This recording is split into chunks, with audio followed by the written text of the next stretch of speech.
Durban factory raid exposes hidden workforce as 15 arrested and employer taken into custody.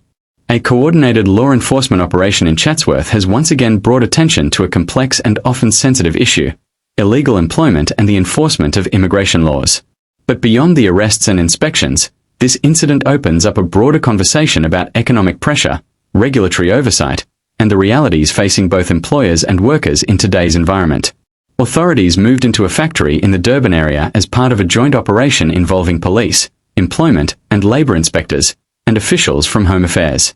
The purpose of the visit was clear: verify compliance with labor laws and ensure that businesses are operating within the legal framework of the country. What they found led to the arrest of 15 undocumented foreign nationals, as well as the factory owner accused of employing them. At first glance, the situation might appear straightforward. Individuals without proper documentation were working, and the employer who hired them now faces legal consequences. However, when we take a closer look, the situation becomes more layered. This operation is not happening in isolation. It is part of a broader enforcement push aimed at tightening control over employment practices and reinforcing the rule of law within the business sector. What makes this case significant is the collaboration between multiple government bodies.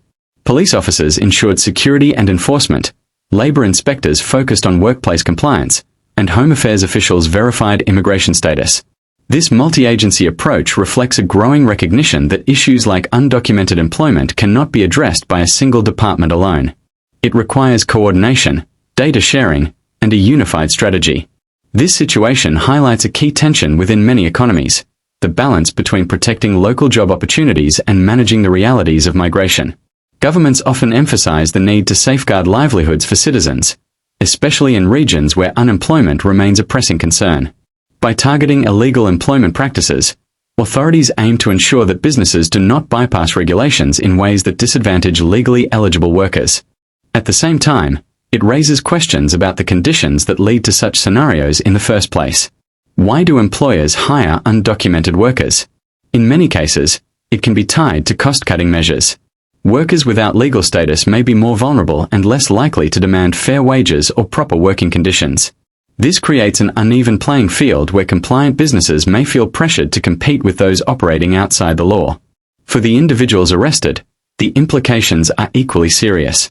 Being identified as undocumented places them in a vulnerable legal position, often leading to detention and possible deportation. But beyond the legal consequences, there is a human dimension that cannot be ignored. Many undocumented workers move across borders in search of better opportunities, driven by economic hardship or instability in their home countries. Their presence in informal or unauthorized employment sectors reflects larger global migration patterns. This raises an important question: are enforcement actions alone enough to address the root causes of undocumented employment? While operations like the one in Chatsworth send a strong message about compliance, they also point to the need for broader solutions. These could include more efficient immigration systems, clearer pathways for legal employment, and stronger support for businesses to remain compliant without excessive administrative burdens. From a business perspective, the arrest of the factory owner sends a clear signal. Authorities are not only targeting undocumented workers but also holding employers accountable. This shift in focus is crucial because it addresses demand, not just supply. If businesses face real consequences for hiring illegally, it could discourage such practices and promote a more regulated labor market. However, this also introduces another layer of complexity. Small and medium-sized enterprises, in particular, often operate under significant financial pressure. For some, the temptation to cut corners may stem from survival rather than intent to exploit. This doesn't justify illegal practices, but it does highlight the need for policies that support compliance while recognizing the challenges faced by business owners. Another aspect worth considering is the broader impact on communities. Operations like this can create a sense of reassurance among local residents who feel that laws are being enforced. It reinforces the idea that authorities are actively working to protect economic opportunities and maintain order within the labor market. On the other hand, it can also lead to fear and uncertainty among migrant communities, even those who may have legal status. Increased enforcement can sometimes blur lines and create an environment where people are hesitant to engage with authorities, even when they are entitled to protection or services. This underscores the importance of clear communication and fair implementation of laws. This case also highlights the role of labor inspections in maintaining standards within workplaces. Beyond immigration status, Such inspections often examine working conditions, safety measures, and compliance with employment regulations. Ensuring that all workers, regardless of background, are treated fairly is a critical component of a functioning labor system. What stands out here is the emphasis on stamping authority in the business sector. This phrase suggests a broader intent to reinforce governance and ensure that regulations are not merely guidelines but enforceable rules. It reflects a commitment to maintaining structure and accountability within the economy. But enforcement alone cannot solve systemic issues.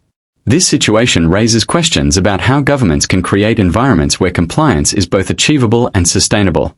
It also prompts discussions about how migration policies can adapt to economic realities without compromising legal standards. For viewers and observers, this story serves as a reminder that economic systems are deeply interconnected. Decisions made by employers, workers, and policymakers all influence one another. When one part of the system operates outside the rules, it can create ripple effects that impact fairness, competition, and social stability. As this case unfolds, it will likely continue to spark debate about the best way forward. Should there be stricter penalties for non-compliant businesses? Are there gaps in the system that need to be addressed to prevent such situations? And how can authorities balance enforcement with empathy in dealing with vulnerable populations? Ultimately, what happened in Chatsworth is more than just a single operation. It is a reflection of ongoing efforts to define and enforce the boundaries of legal employment in a complex and evolving economic landscape.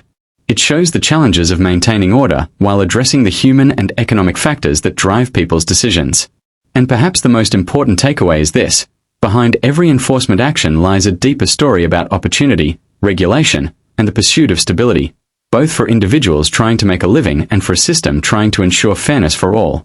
As authorities continue their efforts, one thing remains clear: this is not just about one factory or one group of workers.